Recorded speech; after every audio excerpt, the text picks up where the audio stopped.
नमस्कार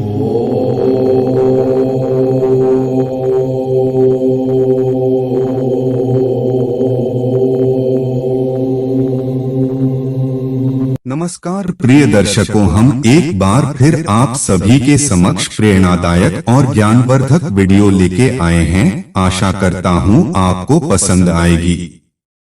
तो आइए कहानी को शुरू करते हैं। जीवन और मृत्यु अटल सत्य है, यानी जिसका जन्म हुआ है उसकी मृत्यु निश्चित है। पृथ्वी पर आए हर एक जीव को इस लोक को छोड़कर जाना पड़ता है। भगवान कृष्ण ने भी गीता उपदेश में आत्मा को लेकर कहा है कि शरीर नश्वर होता है और आत्मा अमर होती है, यानी मृत्यु के बाद शरीर भले ही नष्ट हो जाता है लेकिन आत्मा जीवित रहती है।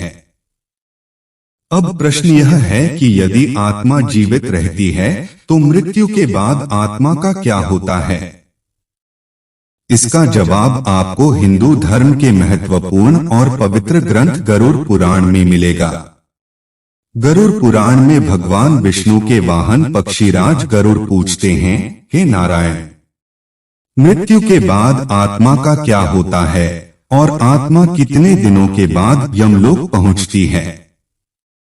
गरुड़ के सवाल का जवाब देते हुए भगवान विष्णु कहते हैं कि मृत्यु के बाद जीवात्मा को यमलोक तक की यात्रा करने में पूरे 47 दिन लग जाते हैं और इन 47 दिनों के दौरान उसे कई तरह की यातनाओं का भी सामना करना पड़ता है। भगवान बताते हैं कि जब किसी की मृत्यु नजदीक होती है तो सबसे पहले व्यक्ति की आवाज जाती है। इसके बाद मृत्यु से कुछ समय पहले ही व्यक्ति को दिव्य दृष्टि प्राप्त होती है, जिसमें मनुष्य सारे संसार को एक रूप में देखने लगता है और इस तरह से उसके शरीर की सभी इंद्रियां शिथिल हो जाती हैं। और जब व्यक्ति की मृत्यु हो जाती है तो यमलोक से 2 दूत आते हैं और दूतों को देख आत्मा शरीर का त्याग कर बाहर निकल जाती है। आत्मा के शरीर त्यागने के बाद यमराज के दूत आत्मा के गले में पाश बांध देते हैं और उसे यमलोक ले जाते हैं। गरुड़ पुराण के अनुसार मृत्यु के बाद आत्मा जब शरीर का त्याग कर देती है तो इसके बाद भी उसमें भूख, प्यास, क्रोध, द्वेष और वासना आदि का भाव रहता है। गरुड़ पुराण में कुल 84 लाख योनियों के बारे में बताया गया है। इसमें पशु योनि, पक्षी योनि, वृक्ष योनि, कीड़े मकोड़े की योनि और मनुष्य योनि आदि होते हैं। गरुड़ पुराण के अनुसार जब व्यक्ति की मृत्यु करीब आने लगती है तो उसे कुछ दिन पहले से ही यमराज के दूत अपने पास आते हुए दिखाई देने लगते हैं। आपने कई लोगों को यह कहते भी सुना होगा, उस व्यक्ति को हमेशा अपने पास किसी नकारात्मक शक्ति के होने का एहसास होता है। मृत्यु के 24 घंटे पूर्ण होने के बाद आत्मा को पुनः अपने परिजनों के पास 13 दिनों के लिए भेज दिया जाता है, जहां उनका संपूर्ण जीवन बीता था। और मृत्यु के बाद होने वाली अंतिम क्रियाओं और रस्मों को भी देखती है। 13 दिन बाद जब आत्मा का पिंडदान, 13वीं और ब्राह्मण भोज आदि किया जाता है तो इसके बाद यमराज के यमदूत आत्मा को फिर से लेने के लिए आते हैं। 13 दिन बाद आत्मा अंतिम बार यमलोक की तरफ प्रस्थान करती है। गरुड़ पुराण में बताया गया है कि 13 दिन बाद यमलोक के मार्ग में आत्मा को 3 मार्ग, स्वर्गलोक, नरकलोक और पितृलोक मिलते हैं। गरुड़ पुराण में कहा गया है कि मरणोपरांत आत्मा को नया शरीर धारण करने में 3 दिन, 13 दिन, सवा महीने या साल भर का समय लग जाता है। जो आत्माएं नए शरीर को धारण नहीं करती वह पितृलोक और स्वर्गलोक चली जाती है या भटकती है। मृत्यु के बाद 13वीं और पिंडदान क्यों जरूरी है? मृतक व्यक्ति ने यदि अपने जीवन में पाप कर्म किए होंगे तो यमदूत पापी आत्मा को गर्म वायु और अंधेरे रास्ते से यमलोक ले जाते हैं और मार्ग में उसे कई तरह की यातनाएं झेलनी पड़ती है। इसके बाद आत्मा को आकाश मार्ग से वापस उसके घर छोड़ दिया जाता है।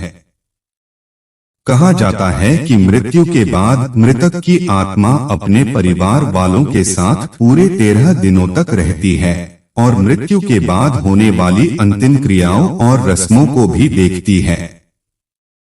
13 दिन बाद जब आत्मा का पिंडदान, 13वीं और ब्राह्मण भोज आदि किया जाता है तो इसके बाद यमराज के यमदूत आत्मा को फिर से लेने के लिए आते हैं। इसलिए हिंदू धर्म में किसी की मृत्यु के बाद 13वीं और 10 दिनों तक पिंडदान करना जरूरी माना गया है, क्योंकि इससे आत्मा को यमलोक तक की यात्रा करने के लिए शक्ति मिलती है। लेकिन इसके बाद भी यमलोक तक की यात्रा आत्मा के लिए आसान नहीं होती है। जब 13 दिनों के बाद यमदूत आत्मा को यमलोक ले जाने के लिए आते हैं तो आत्मा को सबसे पहले वैतरणी नदी पार करनी पड़ती है। इस नदी को गंगा नदी का ही रौद्र रूप माना जाता है। यह नदी लाल रंग की होती है क्योंकि इसमें आग की लपटें निकलती रहती है।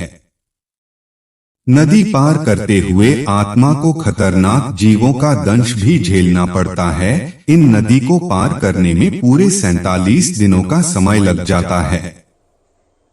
लेकिन यदि व्यक्ति ने अपने जीवन काल में अच्छे कर्म किए हों या गौदान किया हो तो उसे ये यातनाएं नहीं झेलनी पड़ती, क्योंकि उसी गाय की पूंछ पकड़कर आत्मा वैतरणी नदी को पार करती है। वैतरणी नदी को पार करने के बाद जब आत्मा यमलोक पहुंचती है तो यहाँ यमराज उसके कर्मों का लेखा जोखा करते हैं। इस तरह से जीवन काल में किए कर्मों के अनुसार यमराज आत्मा को स्वर्ग या नरक में भेजते हैं। इसलिए व्यक्ति को अपने जीवन में हमेशा अच्छे कर्म करने चाहिए, क्योंकि अच्छे कर्मों का फल न सिर्फ जीवन बल्कि मृत्यु के बाद भी मिलता है। मृत्यु के बाद आपके कर्म ही आपके साथ जाते हैं। प्रिय श्रोतागण, आपको सुनकर कैसा लगा कमेंट में अवश्य बताएं। अगर मुझसे कोई गलती हुई हो तो कृपया क्षमा करें। कृपया लाइक और सब्सक्राइब करके हमें सपोर्ट करें। आपका दिन मंगलमय हो। आप और आपके घर के सभी सदस्यों के ऊपर भगवान का आशीर्वाद सदैव बना रहे। जय श्री कृष्णा।